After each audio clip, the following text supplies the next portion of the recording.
স্বীকারোক্তি দেয়, জোর করে বলায় যে উনি এটা করছেন, এটা না করলে ওনাকে অনেক মারধরও করে তার চাকরি যাওয়া থেকে এবং জেল হয়।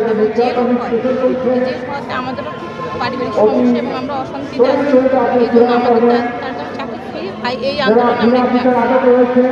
তার সাথে কি হয়েছিল আপনার সাথে তো এই বিষয়গুলো শেয়ার করার তাকে মিথ্যা অপবাদ দিয়ে, সে তো পিলখানার এখানে ছিলই না, সে তো সিলেট ছিল, তাকে মিথ্যা অপবাদ দিয়ে তাকে জেল খাটায়, জেল দেওয়ার কথা ছিল সেখানে 5 বছর জেল দেয় এবং তার চাকরি চলে যাতে আমরাও খুব অসুবিধা এবং তার খুব কষ্টও হয়। এই নিয়ে খুব কান্নাকাটি করে এবং বলে সে যখন জেলে ছিল আমরাও খুব কষ্ট ছিলাম।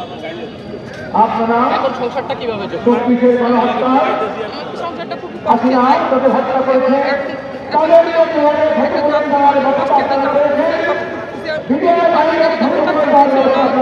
এবং এখন আপনাদের মূলত দাবিটা কি? আমরা চাই প্রত্যেকটা বিটকারী যেন তাদের চাকরি ফিরে পায় নতুন। এই সম্পর্কে কিছু ধারণা ছিল না, জানা ছিল। হঠাৎ করে ওনাকে নিয়ে স্বীকারোক্তি দেয়, জোর করে বলায় যে উনি এটা করছেন, এটা না করলে ওনাকে অনেক মারধরও করে, উনি অনেক কষ্টও থাকে এটা নিয়ে, অনেক টর্চার করার পরে উনি এটা স্বীকৃতি দেয়।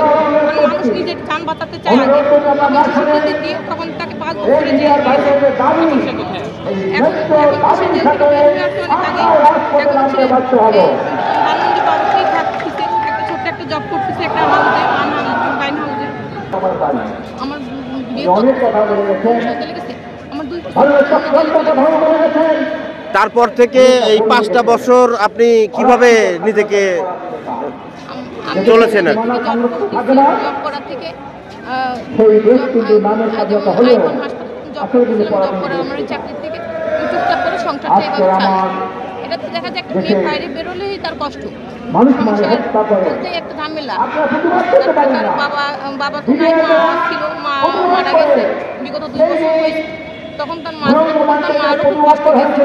দেখা যায় সংসার গ্রামের বাসায় কিছু গাছগাছালি বেঁচে তার 2 টাকা দিয়ে এইভাবে সংসারটা চলছে। তারও জেলে খুব কষ্ট হয়েছে, খেয়ে না খেয়ে তারও তো অনেক দিন।